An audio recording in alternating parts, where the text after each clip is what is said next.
Pelo Face ou pelo Chrome? Pelo Face. Deixa eu colocar.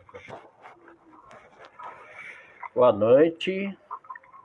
Vamos dar início, né, ao nosso encontro de hoje. Hoje nós vamos falar um pouco do livro de Juízes. Vamos iniciar sobre o livro de Juízes. Faltam 2 minutos. Daqui 2 minutos a gente já inicia. Vamos dar início, né, ao nosso encontro de hoje. Hoje nós vamos falar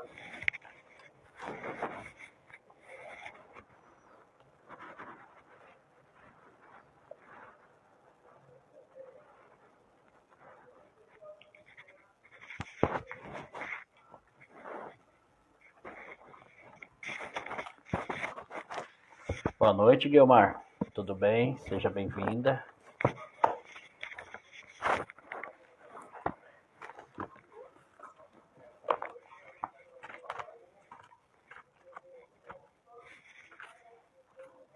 Boa noite, Beth. Boa noite, Andréia. Sejam bem-vindos. Hoje nós vamos começar falando do livro de Juízes.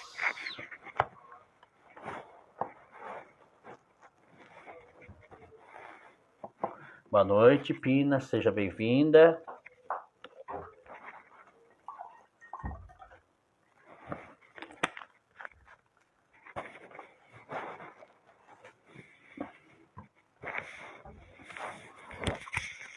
Gente, vamos lá. 21 horas, vamos dar início ao nosso estudo sobre o livro de Juízes. O livro de Juízes, ele faz parte dos livros históricos, né? Para nós, está dentro da categoria dos livros históricos.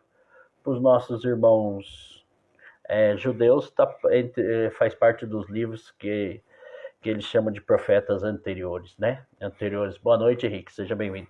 Anteriores ao período do reinado de Israel, né? Que daqui a pouco nós já vamos entrar. Gente, o livro de Juízes, né? Em hebraico ele chama Shofetim. E o que quer dizer a palavra Shofetim, né? Em hebraico? Quer dizer julgar. Eu entendo que a tradução Juízes não é uma boa tradução, porque a gente vai ver personagens e a gente vai entender pelo título do livro, de uma maneira equivocada, como esses personagens são juízes. Mas, na verdade, o livro vai nos falar que julgar cabe a Deus. Quem julga é Deus. É isso que o livro vai... A mensagem do livro para nós. Esses personagens que o livro vai retratar, e entre eles, né, tá um personagem muito, muito famoso, né, que a gente conhece, né, todo mundo conhece a história, que é Sansão. A famosa historinha, né? Boa noite, Toninho. Boa noite, Cida. Que é a famosa historinha de Sansão e Dalila, né? Então nós vamos estudar esse livro, essas histórias. O livro de Juízes, tirando, né, ou concomitantemente ao livro de Ruth, é o livro que mais fala da mulher na sociedade hebraica.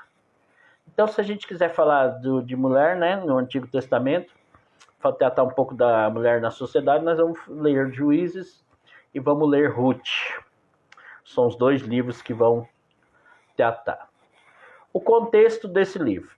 Tudo indica que a redação desse livro ela é anterior a tudo que nós vimos até agora, que até agora nós vimos a obra histórica deuteronomista, eu expliquei para vocês, escrita durante provavelmente o reinado de Josias, um pouco também durante o exílio. Não, o livro de Juízes ele é anterior. Inclusive no livro de Juízes traz para nós uma curiosidade, traz para nós o texto mais antigo do Novo Testamento, que é justamente uma das personagens, Débora, que é o canto de Débora. Então, no livro de Juízes, provavelmente, né? Vocês sabem que já falei para vocês que é complicado pontuar. Mas eu vou fazer essas pontuações no texto sagrado. Mas provavelmente é o texto mais antigo que nós temos conhecimento. Tá? Então é um livro que ele tem uma redação anterior ao que nós vimos até agora. Que nós vimos o livro do Deuteronômio, nós vimos o livro de Josué. Então esse é o livro que tem uma redação mais antiga. Então a gente não vai ver muito aquela parte tão forte na história da deuteronomista, que é a centralidade do culto em Israel, em Jerusalém. Nós não vamos ver essa questão tão forte, né, do culto ou das prescrições das leis de Israel, principalmente em relação ao templo em Jerusalém. Tá bom? Outra coisa interessante é o livro de Juízes, do capítulo 1 ao capítulo 2, versículo 5, ele começa com a conquista inacabadas do país. O livro de Juízes, ele tem uma característica. Nós vimos no livro de Josué que as 12 tribos de Israel, elas se reuniam e sob o comando de Josué, elas iam guerreando, conquistando aquela terra, né? Tudo ao comando de Josué, e Josué sendo comandado pelo Senhor dos Exércitos, pelo Deus único. O livro dos Juízes, ele não traz essa característica. O livro dos Juízes traz cada tribo, ou um conjunto de 2 tribos, 3 tribos, lutando pela terra. Cada uma conquistando o seu espaço. É diferente. Então, o relato no livro de Josué com o relato do livro de Juízes. Aí vocês vão me perguntar, mas espera aí, então se um é diferente do outro, um está equivocado, o outro está certo? Não, gente, a gente tem que entender o texto sagrado da seguinte maneira. O texto sagrado, ele começou primeiro oral. Tanto é que os judeus, eles falam muito da Torá oral. Eles remetem muito à Torá oral. E os nossos textos sagrados também começaram oral através da experiência do povo. A experiência e a vivência de um povo. Gente, é fácil da gente entender isso com alguns exemplos. E eu vou dar um exemplo para vocês. É uma história que aconteceu há 50 anos, há 100 anos, e aquela história dentro de uma tradição familiar, ou dentro da tradição de um grupo de pessoas, essa história vai passando. Óbvio que cada um vai contando essa história e vivendo essa história de acordo com o seu contexto, de acordo com a sua realidade de vida. Provavelmente, se eu contar uma história para vocês hoje, daqui 20 anos, 30 anos que vocês forem relatar essa história, vocês vão acabar colocando alguma coisa da realidade de vocês nessa história. Eu vou dar um exemplo bem prático. Por exemplo, nós estamos vivendo um período de pandemia. Eu acredito que todos nós, durante meses, ficamos privados da Sagrada Eucaristia.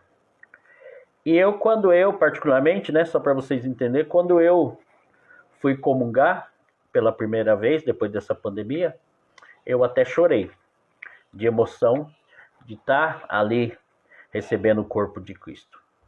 Para nós, ali tem, né, o sentido do mistério, a mistagogia, tem um encontro ao sagrado, tem. Então eu contar isso para vocês, vocês conseguem entender. Se eu contar isso para uma pessoa de fora, que não tem essa fé e não tem essa vivência, ela não vai entender. daqui 20 anos, 30 anos, quando algum de vocês forem relatar o que nós estamos vivendo, esse momento, e pode até lembrar dessa experiência que eu estou contando e querer contar essa experiência para os filhos. Falar, olha, eu conheci uma pessoa que ficou privado durante quanto foi, contou para mim que chorou, que se emocionou, teve uma experiência com Deus. Então vai sendo acrescentado alguns, né? Porque nós entendemos aquilo como uma experiência de Deus. E quando nós relatamos uma experiência de Deus, nós já temos por hábito, ou por tradição, ou até dentro da nossa própria mistagogia, a gente dá eu vou dizer assim, uma aumentada naquela experiência. Para nós se torna uma coisa grandiosa. O que para alguns pode ser muito pequeno, para outros pode ser uma coisa grandiosa, depende do seu contexto, no caso nosso, em relação ao sagrado, depende da fé, né? Quando a gente lê as histórias dos santos, as experiências dos santos, para nós pode ser uma coisa pequena, para eles foi grande, ou para eles foi pequena e para nós foi grande. Eu vou dar outro exemplo particular, né? Não deveria estar dando tanto exemplo particular, mas vocês sabem que há 3 semanas atrás, eu não tive um encontro com vocês, que eu estava muito preocupado com a saúde do meu irmão, que infartou pela 5ª vez. E na 4ª vez o médico tinha falado que ele não iria... no 5º infarto ele não conseguiria resistir, ele não ia suportar por causa das condições que já estava o coração dele. Mas a gente, né? A gente sabe que quem sabe tudo é Deus, né? Mas a gente, infelizmente, a nossa fé é falha e a gente fica preocupado. A gente deveria confiar mais, né? E aí, esse evento que aconteceu com o meu irmão, quando ele passou mal, o SAMU levou ele para um hospital lá perto de onde ele mora ali. Na saúde, levou ele para o hospital ali no Jabaquara. E esse hospital não tinha condições de fazer os procedimentos que ele precisava, e um deles era o cateterismo. Não tinha condições. Aí, nós ficamos desesperados tentando transferir ele para o hospital que ele faz tratamento, que é o INCOR. Ele não conseguia, até porque o hospital que ele estava era municipal e a burocracia não podia transferir para o hospital estadual. E aquela coisa entre eu e minhas irmãs desesperados, e meus sobrinhos, tudo querendo resolver, né? Mas com muita oração, com muita fé, a gente rezando o terço todo dia. A gente tem um hábito na família de rezar o terço em família, todos os dias. Para falar a verdade, eu que sou mais relapso, que não consigo todos os dias, mas quando posso, rezo com eles.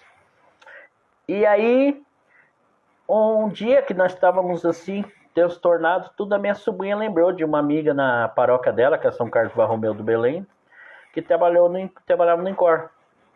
Quando ela ligou para essa pessoa, justamente a diretora do INCOR estava visitando o departamento dela do lado dela. Na mesma hora, ela levantou da cadeira, foi lá e conversou com a diretora falou, pode transferir para cá, vamos acertar tudo. Gente, a gente contando isso,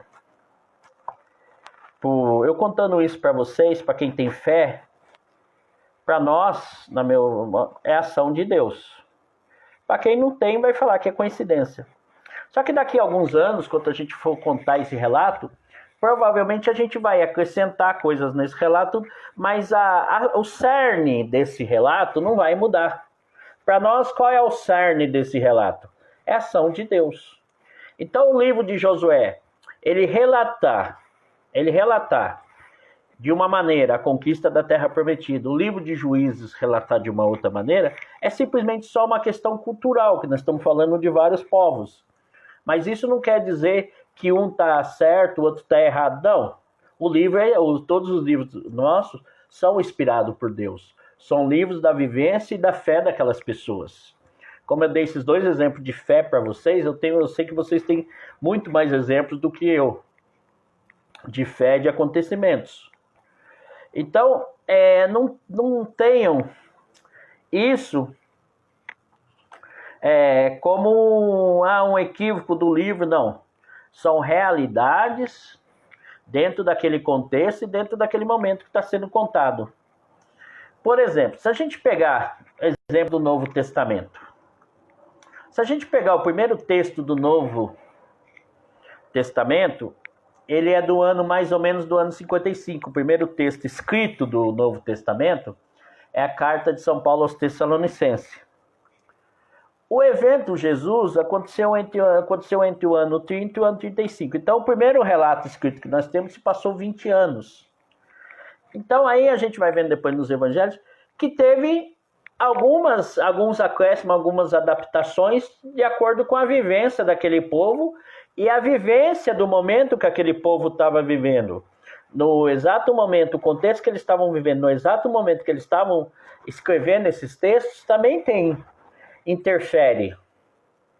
Essas duas narrações que eu fiz para vocês pessoais, essas duas historias, talvez daqui 20 anos que eu for contar essa história, vai ter acréscimo, vai ter algumas coisas. Mas o cerne, a raiz, o caule dessa história, o centro dessa história, permanece.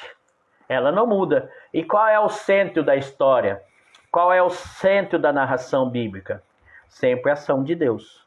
Então nós vamos ver do capítulo 1 ao capítulo 2, versículo 5, a conquista inacabada do país. Vocês lembram que nós vimos em Josué, termina no livro de Josué, como se a terra, esse momento estava todo, a terra estava já toda conquistada. Boa noite, Fabiano. Então, para nós, o que entra aí seria... Aí, às vezes, a gente pode até fazer a pergunta, falar, mas não tinha concluído em Josué, como é que agora volta? Então, entra naquilo que eu falei para vocês. E pode até ser um acréscimo do livro, porque é interessante que o livro, no capítulo 2, 6 ao capítulo 3, versículo 6, aí nós temos o que? A introdução do livro. Depois do capítulo 3, versículo 7 ao capítulo 16, versículo 31, nós temos as narrativas sobre os juízes, né? E os capítulos de 17 a 21, nós já temos eles.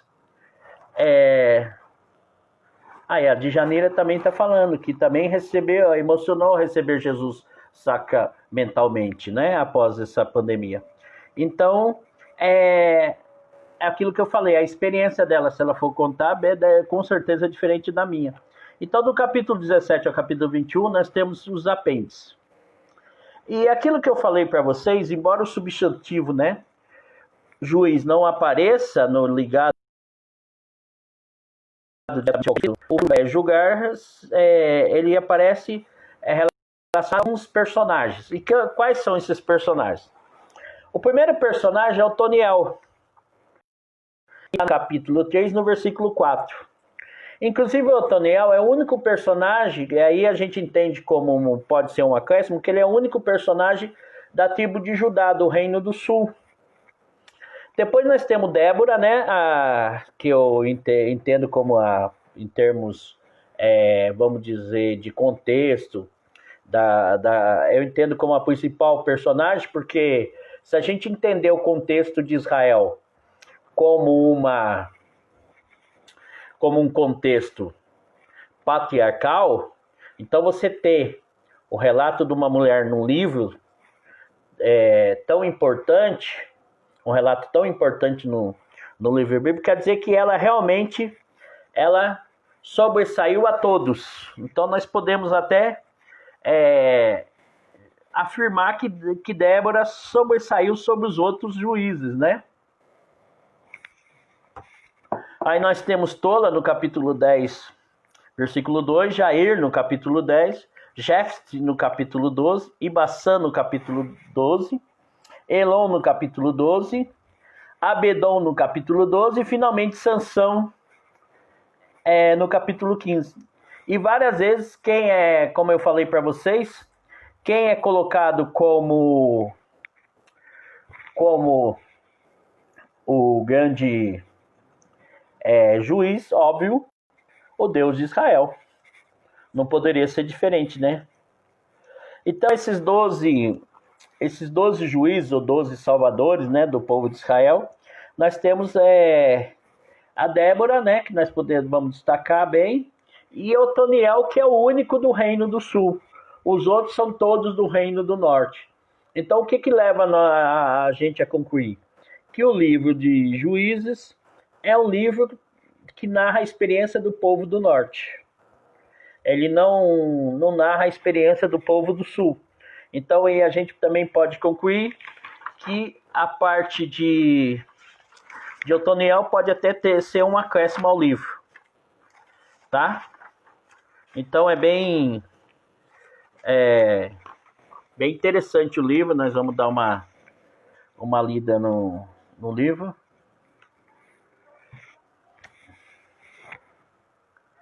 E aí no capítulo 5 nós temos a história de Débora, que é o texto mais antigo, como eu falei para vocês, né? No capítulo 4 e no capítulo 5, e o Cântico de Débora, que está no capítulo 5, é o texto mais antigo que nós temos ciência do Antigo Testamento. Então eu vou pedir para vocês, para a gente já dar uma puladinha lá para o capítulo 4, que é a conquista, né, pelo Israel, conquista a famosa terra dos cananeus, né? Uma terra que a gente vai ver mais para frente, que os cananeus com seus deuses é o que tem mais influência sobre esse povo de Israel. Então, é o que a gente mais vê lá.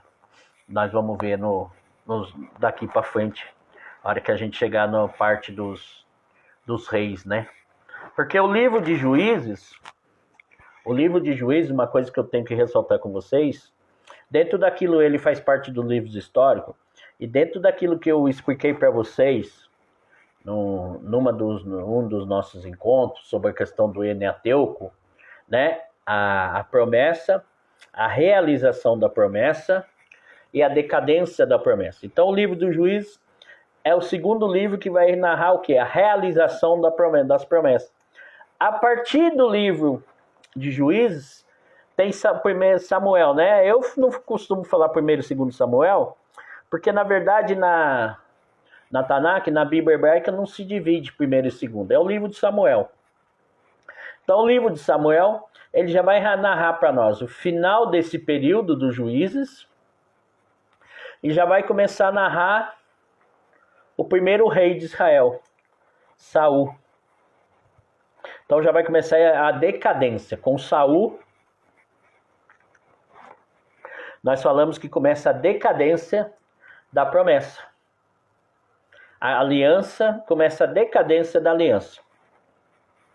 Nós vamos ver esse personagem, né, Saul. Aí depois de Saul nós temos Davi. E aí nós temos Salomão. No final do reinado de Salomão, nós temos a grande divisão entre o reino do sul e o reino do norte. O reino do norte tendo a capital a Samaria, e o reino do sul tendo como capital Jerusalém. O reino do norte é o reino que mais prospera. É o reino que ele mais prospera, é o reino que se torna, dentro do contexto social e econômico, mais importante que o reino de Judá. Em 722, ele é conquistado pelos assírios. E o que os assírios fazem? Eles expulsam o povo de Israel, eles expulsam os hebreus dali, esses hebreus vão para o sul, para o reino do sul, e ali eles colocam estrangeiros, inclusive na sua capital Samaria, e aí não passa a ser mais conhecido como o reino de Israel, e sim a Samaria. Esse fica habitado por estrangeiros. Isso é uma coisa que perpassa até o tempo de Jesus. Por isso aquela questão dos samaritanos. Esse povo que invade aquela região e que fica naquela região, eles se tornam inimigos do povo judeu. Então, por isso, aquela questão de... Então, o povo judeu, ele fica com uma parte só para vocês entenderem. Ao norte, aí no meio do território fica esse povo estrangeiro, que seria Samaria, e embaixo seria Judá. Então, por exemplo, onde é a região de Jesus, no norte, na Galileia. Então tinha que passar, dar uma volta, para não passar na Samaria, que era um território estrangeiro, e quem passava numa terra estrangeira ficava impuro. Então tinha que dar uma volta para chegar a Jerusalém. E aí aquela coisa de Jesus entrar na terra do samaritano e pegar Jesus quando fala com a samaritana na beira do poço, né? Que a gente reconhece lá como o poço de Jacó, e fala com a samaritana. Então isso que envolve esse contexto. Então esse contexto já vai começar a se desenrolar para nós. E aí vocês veem como é importante a gente entender o Antigo Testamento e compreender o Antigo para conseguir compreender o Novo. Porque você chega lá e vê Jesus falando do bom samaritano, da relação com a Samaria, e a gente não consegue entender o porquê essa questão entre os judeus e os samaritanos. Então já vai partir desse contexto. Então, quando termina o livro de Juízes, começa o reinado, começa a decadência dessa promessa. Então aqui nós estamos vendo a realização. Nós estamos vendo, podemos dizer, o ápice dessa promessa.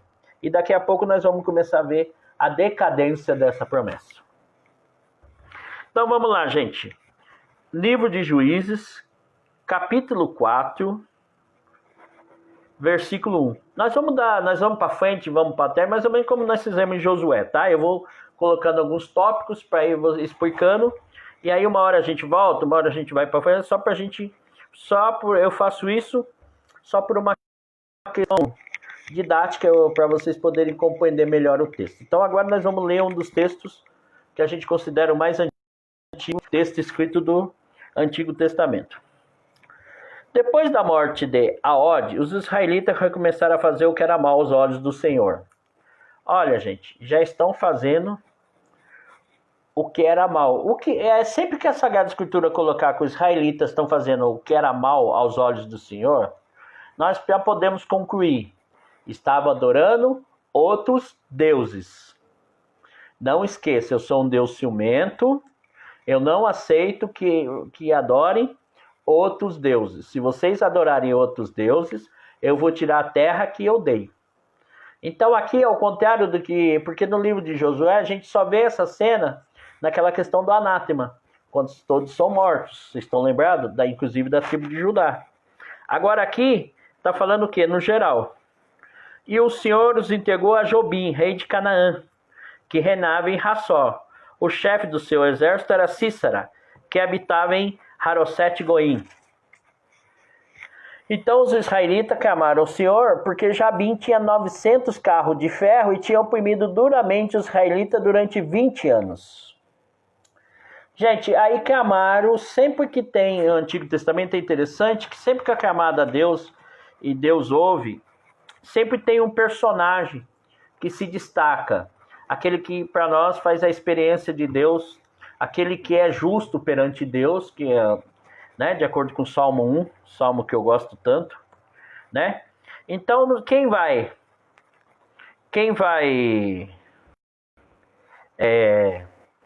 se destacar? Justamente quem? Débora. Nesse tempo, Débora, uma profetisa, mulher de Lapidote. Profetisa aqui, gente, tem a palavra profetisa. Quando a gente for estudar profetismo, eu vou mostrar para vocês todas as... Porque, na verdade, na tradução, nossa, parece profetiza, só a palavra profetiza. Mas tem diferença no texto, no nosso texto sagrado. Não entenda a profetiza só aquela que faz as profecias. Por exemplo, a irmã de Moisés, a Miriam, né? Maria, né? Não é à toa que a mãe de Jesus vai chamar Maria. Também ela é colocada como uma profetisa. Então, na hora que a gente for estudar profeta, vocês vão entender melhor essa questão de profetisa. Julgava Israel. Ela tinha cede à sombra da palmeira de Débora, entre Ramá e Betel, na montanha de Efraim. Aqui, gente, se a gente pegar as divisões que está ali em Josué, a gente já consegue entender aqui um dado importante. Olha aqui a exegese do texto bíblico, ó. Ela está na palmeira, né? Aqui a palmeira, a gente, é a proteção de Deus, ela está sob a proteção de Deus. De Débora, entre Ramá e Betel, na montanha de Efraim. O que é Efraim? Efraim e Manassés são os dois filhos de José, que Jacó deu a bênção. E eles situavam na onde? Onde coube a parte de terra deles? Ao norte. Gravam bem isso, que são as tribos que vão sobressair, porque algumas tribos vão sobressair. Vocês veem que a gente fala muito da tribo de Judá, que é o sul, e Efraim, que a gente vai ouvir falar muito daqui para frente, que é o norte. Então, no livro sagrado, quando se fala em Efraim, está se falando ao norte de Israel. Quando falar Judá, está se falando ao sul. E os israelitas vinham a ela para obter justiça. Então, gente, ela mandou chamar Baraque, filho de Abinoém de Sedes, e Neftalim, outra tribo.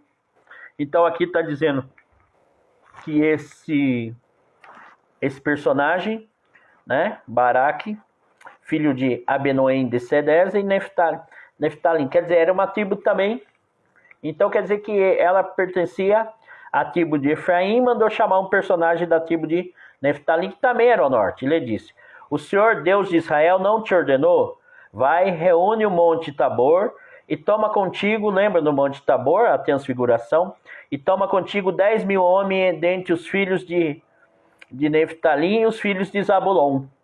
Então, o que está dizendo aqui? Está dizendo dos filhos aqui, gente, a gente lê isso aqui como tribo, tá? A gente está lendo, pegou 10.000 homens da tribo. Não atireis a ti na torrente de Gizom a Sissara, chefe do exército de Jabim, com seus carros e suas tropas, e não os entregarei nas tuas mãos? Baraque respondeu-lhes: se tu vieres comigo, eu irei, mas se não vieres comigo, não irei. Débora lhe disse: ireis, pois contigo, porém, no caminho que seguires, a honra da vitória não será tua, porque é nas mãos de uma mulher que o Senhor entregará Sisara. Então Débora se levantou e, com Baraque, foi para Sedés. Baraque convocou Zabulon e Neftalim em Cadés. 10.000 homens subiram e Débora subiu com eles. E aí, gente, a gente tem aqui, no capítulo 11, um texto que está deslocado. Acontece às vezes na Sagrada Escritura. Esse texto não está aqui no meio, mas ele não fala nada para nós. Ele não quer dizer nada e não está ligado ao texto. Então, se eu pegar o versículo, por exemplo, 10, o 11 não quer dizer nada, ele não está ligado. Vamos ler junto, ó. Heber, o Kenita, se separara de Caim, do que andou os filhos de Robabe, sogro de Moisés, e tinha armado a sua tenda perto do carvalho de Sanamim, não longe de Sedes. Não fala nada para nós esse versículo, gente. A gente pode até falar, se nós quiser riscar esse versículo daqui, a gente risca, não tem ligação. Essa perícope aqui está isolada, ela não tem ligação com nada. E às vezes acontece isso no texto sagrado. Anunciaram a Sisara que Balaque, filho de Abenoém, tinha subido ao monte Tabor. Sisara convocou todos os seus carros, 900 carros de ferro e todas as suas tropas, de Harosete Goim a torrente de Gizom. Então vocês veem, os cananeus eles eram um exército muito mais forte. Eles tinham carro de guerra. E os hebreus, eles temiam esses carros de guerra. Preparava-se porque este é o dia em que o Senhor entregou Sisara nas suas mãos. Porventura não marchou o Senhor à sua frente? Aquilo que eu tenho falado para vocês desde que nós começamos... Boa noite, Josefa. Desde que nós começamos a estudar os textos sagrados. Nessa questão, nesse contexto, o Senhor Deus é conhecido como o Senhor dos Exércitos. Ele que comanda, então é Ele que vai à frente. É uma luta de deuses. O Senhor encheu de pânico Sisara com todos os seus carros e todo o seu exército diante de Baraque. Sisara o seu carro e fugiu a pé. Baraque perseguiu os carros e o exército até Haroset-Goim. Todo o exército de Sisara caiu ao fio da espada e nenhum homem escapou. Você dizer que é o seguinte, não tem detalhes aqui, óbvio. Não é um texto de estratégia de guerra, ninguém vai relatar aqui como que foi. Mas o texto está relatando que a vitória foi de Deus. Tanto é que, sendo a vitória de Deus, o que não vai relatar aqui? As perdas de Israel. Entende para nós como uma vitória de Deus, não teve perda em Israel. Sisara, entanto, fugira a pé em direção à tenda de Jael, mulher de Reber, o Quenita, porque havia paz entre Jabim, rei de Esol, e a casa de Reber, o Quenita. Jael, saindo ao encontro de Sisara, disse: Fica, meu senhor, fica comigo, não temas. Ela entrou na tenda e com ela, e ela o cobriu com um tapete e disse: Dai-me um pouco de água, peço, tenho sede. Ele abriu o odre onde estava o leite aqui, gente, trata-se de coalhada, tá? Deu-lhe a beber e o cobriu de novo. Disse: Põe a entrada da tenda e se vier alguém te perguntar, algum homem aqui, responderá não. Mas Jael, mulher de Reber, pegou uma estaca da tenda, apanhou o martelo e, aproximando dele, mansamente cavou-lhe na têmpora a estaca até que penetrou na terra. Ele dormia profundamente. Vencido pelo cansaço, assim morreu. E eis que surge Baraque, perseguindo Sisara. Jael saiu ao seu encontro e disse: Bem, te mostrarei o homem que procura. Ele entrou com ela, Sisara jazia morta com a estaca na têmpora. Assim Deus humilhou naquele dia Jabim, rei de Canaã, diante dos israelitas. A mão dos israelitas pesava cada vez mais duramente sobre Jabim, rei de Canaã, até que exterminaram Jabim, rei de Canaã. Gente, e aí aqui nós vamos ter o famoso Cântico de Débora. Vocês veem que no texto sagrado, no livro do Êxodo, nós temos o Cântico de Miriam, né? Da libertação. Agora nós temos o Cântico de Débora. E no Novo Testamento nós temos o Cântico de quem? De quem, gente? De Maria, né? O grande e magnífica, né? Então, nós temos os grandes personagens bíblicos, né? Com seus cânticos, com os cânticos a Deus. O que é os cânticos? Os louvores a Deus. Nós podemos chamar esses louvores de salmos. O que são os salmos? Orações. Então, nós encontramos salmos fora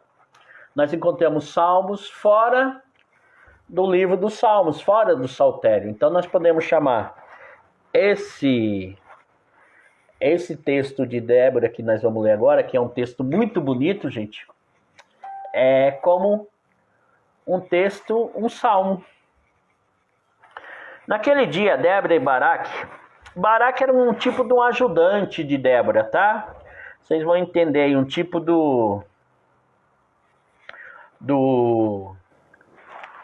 uma pessoa no braço direito, entoaram um cântico. Já que em Israel os guerreiros soltaram a cabeleira, tá, gente? Esse texto aqui, rito de guerra, nós podemos comparar justamente com o canto de Miriam e Moisés, que está lá no Deuteronômio, capítulo 32, versículo 42, que está juntamente nos cantos ou no discurso que nós estudamos de Moisés. Já que em Israel os guerreiros soltaram a cabeleira e o povo espontaneamente se apresentou, bendizei ao Senhor. Ó reis, ouvim, ó príncipes, escutais. Ao Senhor eu cantarei. Celebrarei ao Senhor, Deus de Israel.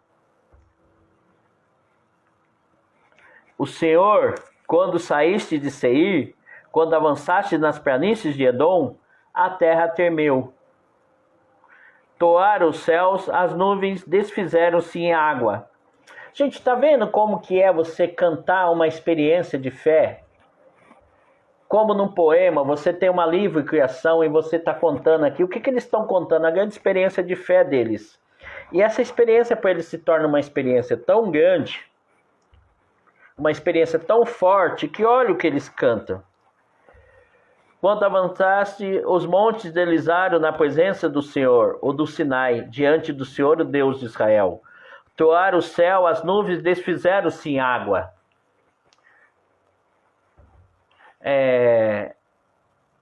Boa noite, Conceição. Seja bem-vinda. Então, gente, vocês viram que é tão forte essa experiência e se torna um canto tão bonito, de uma magnitude onde eles colocam sempre o quê? O povo de Israel, eles vão trabalhar sempre o quê? A natureza com seus fenômenos. Porque eles são um povo rural, um povo nômade, que eles têm o quê? A questão da natureza. Então, olha que interessante. Eles vão associar aqueles grandes fenômenos da natureza ao poder de Deus e essa grande vitória. Olha como é bonito o texto, olha que rico que é o texto. Toaram o céu, as nuvens desfizeram-se em água. Os montes deslizaram-se na presença do Senhor, ou do Sinai, diante do Senhor, o Deus de Israel. Olha que teofania. Olha como eles entendem aquilo como uma grande manifestação de Deus. Nos dias de Israel, não existiam mais caravanas. Aqueles que andavam pelos caminhos seguiam tortuosos atalhos. Por quê? Os cananeus eram temidos. Então tinha que passar atalhos para você não chegar. E simplesmente o Deus de Israel destruiu tudo isso. O Deus de Israel acabou e deu para ele o quê? A terra. Renunciavam-se nos campos.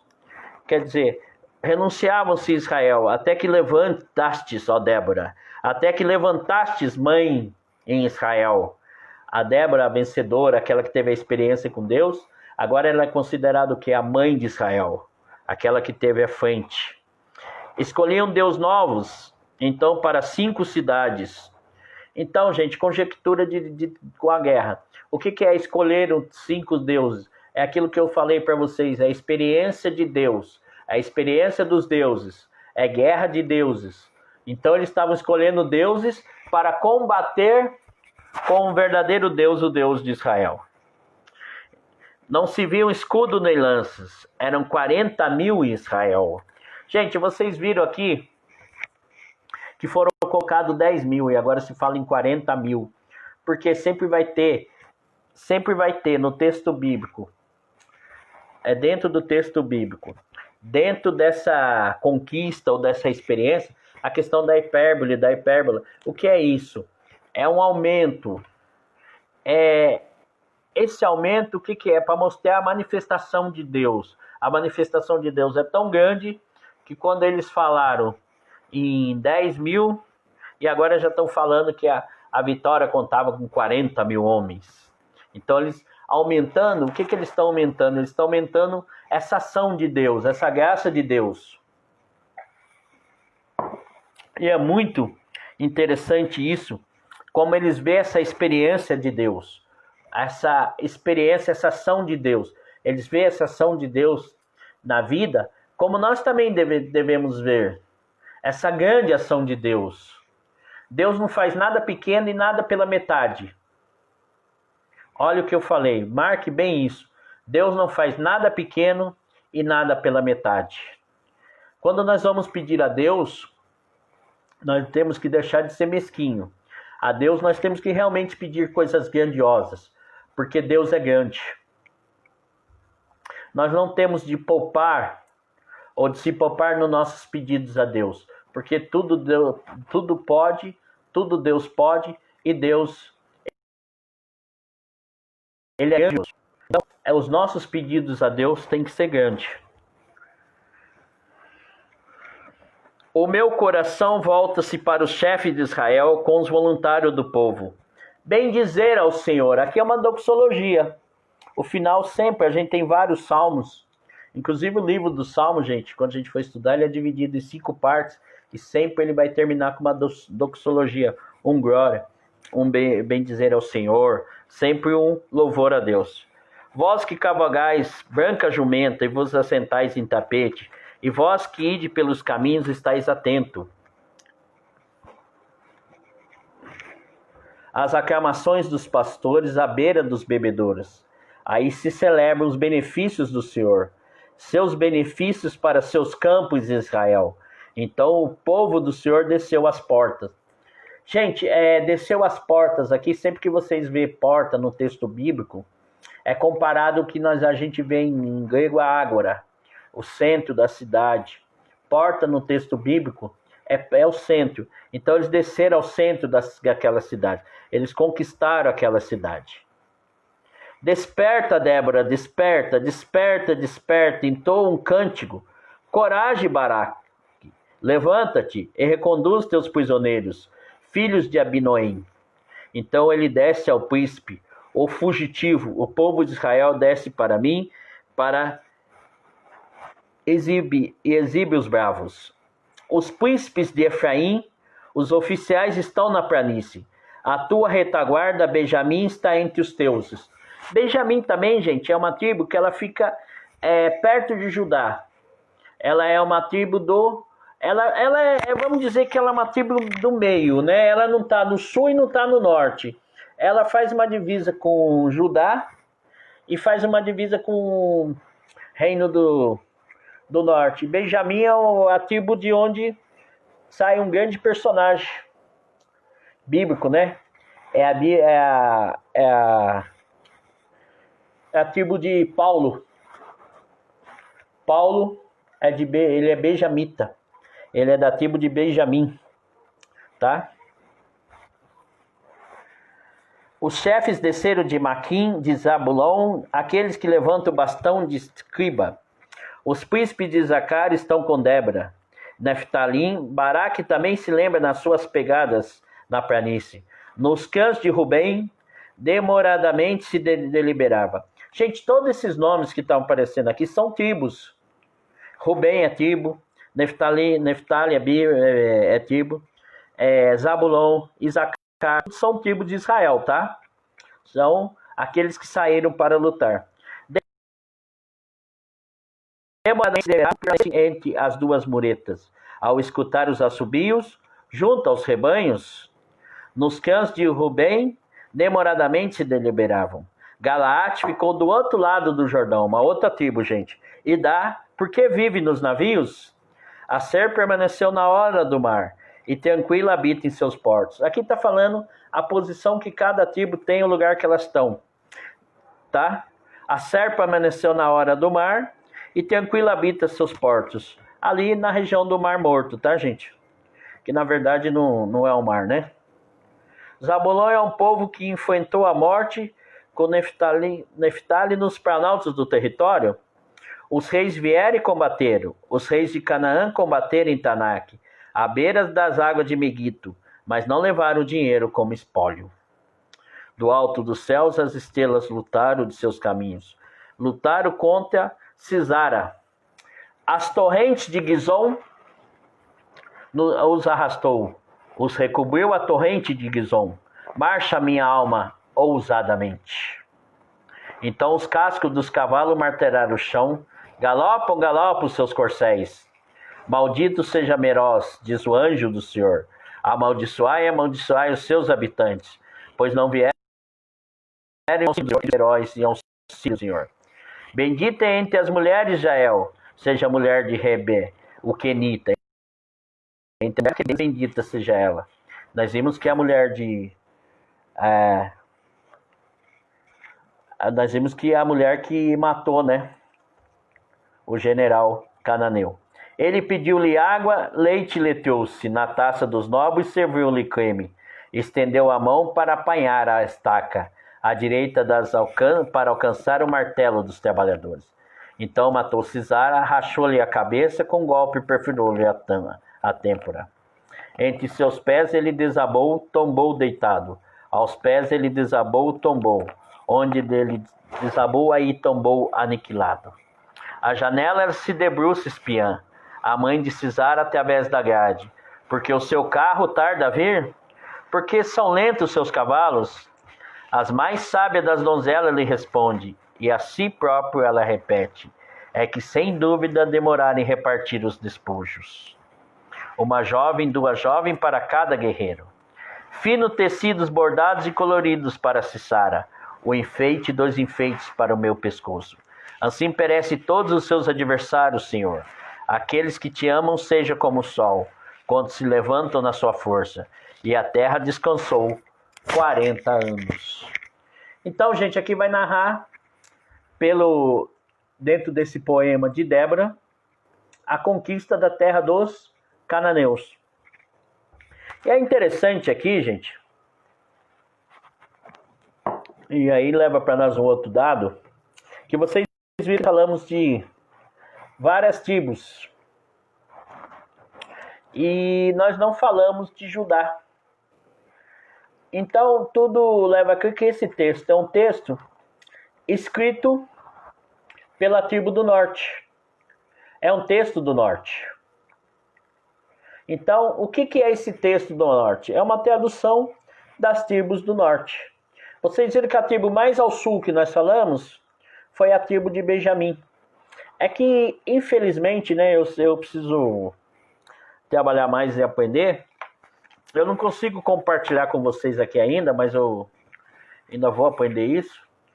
Mapas, tudo para vocês entenderem como era a divisão das tribos de Israel. Mas, por favor, procure no Google, vocês vão achar como era a divisão. E volte a esse texto e tente entender e localizar a tribo de Efraim, a tribo de Neftali, a tribo de Benjamim, tá? As tribos que nós citamos aqui, todas as tribos que são citadas aqui, a tribo de Zabulon, para que a gente consiga, a tribo de Rubem, para que vocês consigam ter uma noção, e através do mapa fica mais fácil a nossa compreensão, porque a nossa compreensão, e muitas vezes visual, ela é melhor do que auditiva. Ela é melhor do que eu ficar falando a oral, né? Eu falando para vocês e vocês na questão auditiva. Então, muitas vezes, vocês olharem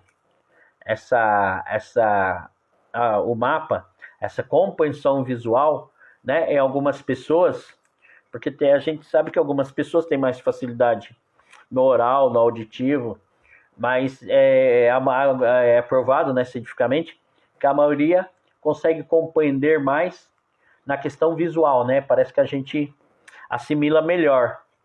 Então, ver a questão das tribos de Israel, é muito importante entender como que ficou a divisão nessa terra, quando eles chegaram à terra prometida. Quais ficaram ao norte, quais ficaram ao sul, porque depois nós vamos entender as tribos que mais sobressaíram. Não todas as tribos sobressaíram. Teve tribos, inclusive, que simplesmente sumiram. Não sobressaíram e sumiram. Parece que não conseguiram sobreviver. E elas simplesmente elas sumiram, né? Então, o que eu peço para vocês, dá uma olhada e tente entender esse contexto das tribos de Israel, para vocês compreenderem melhor, tá? Aí, gente, eu vou dar mais uma puladinha e eu vou explicar para vocês aqui no capítulo 13, versículo 1. Já falei para vocês que vocês se não tiverem com a Sagrada Escritura, não conseguirem acompanhar, não se preocupem, porque ficam todos os vídeos, fica lá no meu canal. Hoje o Padre Gil fez até a gentileza de marcar na chamada aí do nosso encontro. Fábio José Bortoni Dias. Vocês podem ir lá no YouTube e ver. Tá lá, mas o que eu quero colocar com vocês, no capítulo 13, no versículo 5, nós vamos conhecer, esse capítulo vai falar de um personagem muito famoso, Sansão. Mas eu quero trabalhar com vocês uma questão de Sansão. Lá no capítulo 13, no versículo 5, está assim: porque conceberás e terás um filho. Sobre a sua cabeça não passará navalha, porque o menino será Nazireu de Deus. Eu queria trabalhar esse conceito aqui com vocês. O que é o Nazireu? O que é o Nazireu? É importante a gente entender o que é o Nazireu. E para a gente entender o que é Nazireu, nós temos que ir lá no livro dos Números. Livro dos Números, capítulo 6. Livro dos Números, capítulo 6. Olha, gente, não vai confundir Nazireu com Nazareno.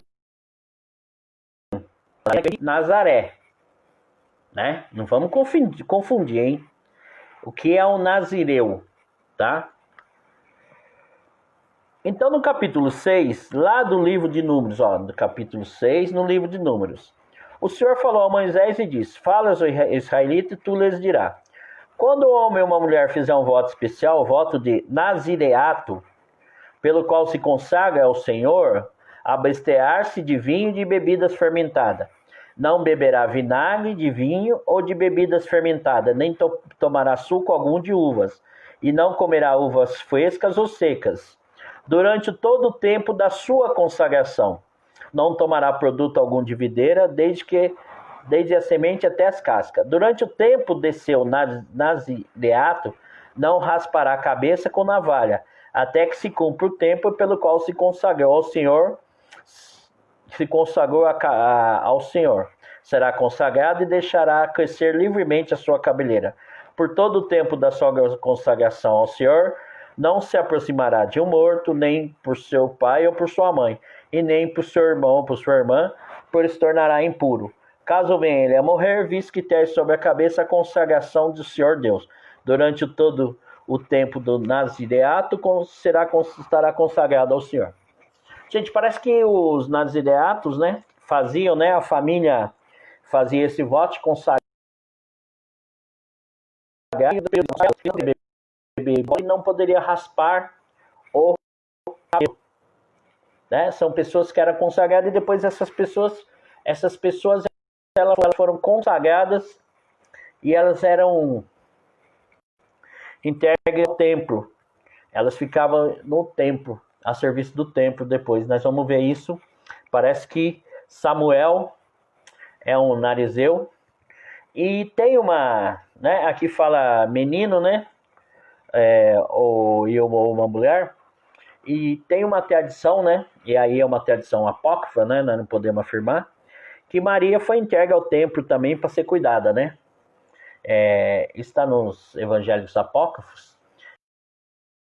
E os evangelhos, como Maria era a única filha de Ana e Joaquim, e Maria, então, ela foi feito, né, um pedido a Deus, e Deus concebeu Maria já na velhice, tanto de Joaquim e Ana. E ela foi entregue para ser cuidada ao templo. E aí diz os livros apócrifos que Maria, quando chegou aos 12 anos, precisava casar. Aí foi escolhido um ancião. E aí colocaram todos os anciões do templo, né? Para ver qual que ia casar, despojar Maria, né? Qual que ia casar com Maria. E aí ia ter um sinal de Deus. E o sinal de Deus que teve foi o lírio em José, né?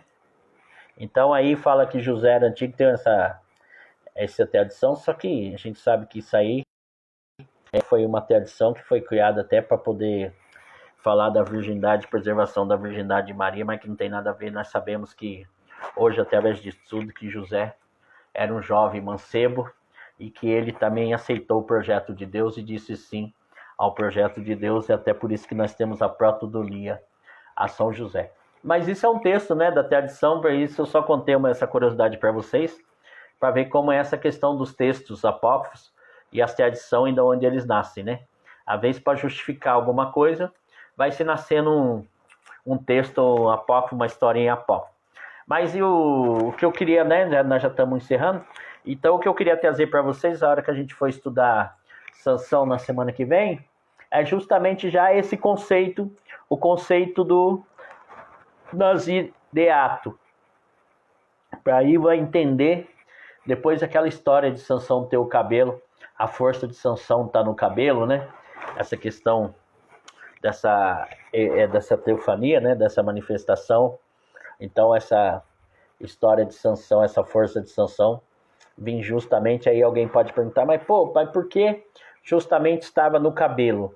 Isso então, ali está mostrando que aquele é consagrado a Deus, ele não pode perder o cabelo, porque aí ele vai perder essa unção de Deus.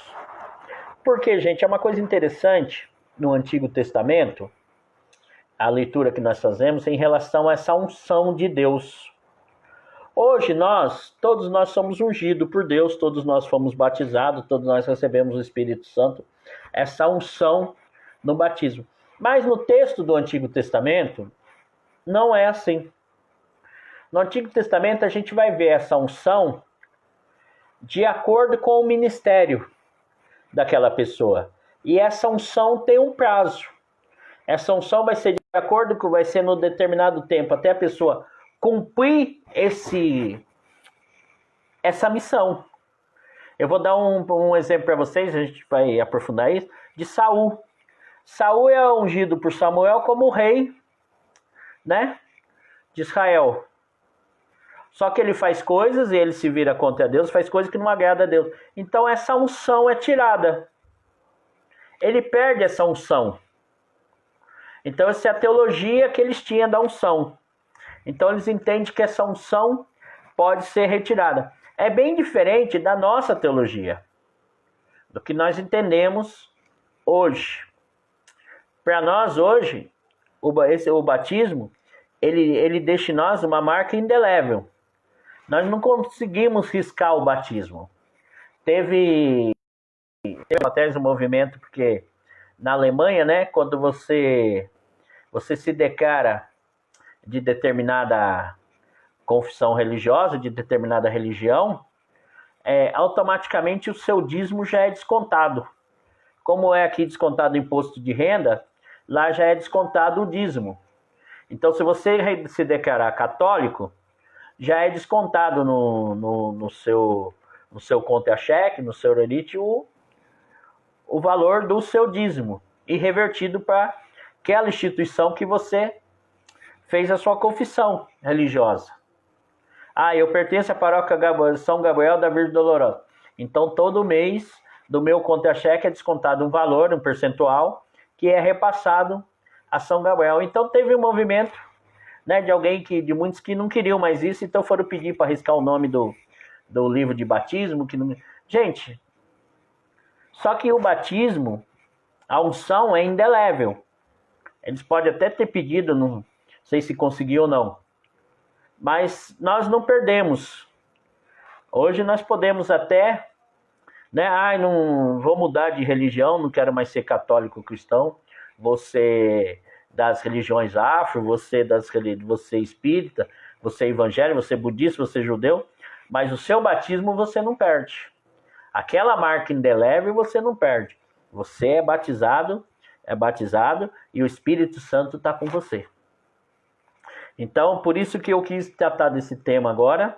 E não esqueçam disso para a semana que vem, tá, gente? Que aí a gente vai falar mais um pouco sobre Sansão e os outros juízes.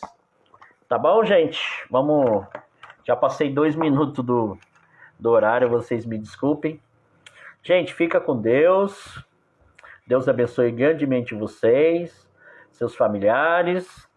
E com a graça de Deus e o amor de Maria, na semana que vem estaremos todos reunidos aqui em nome do Pai, do Filho e do Espírito Santo. Amém.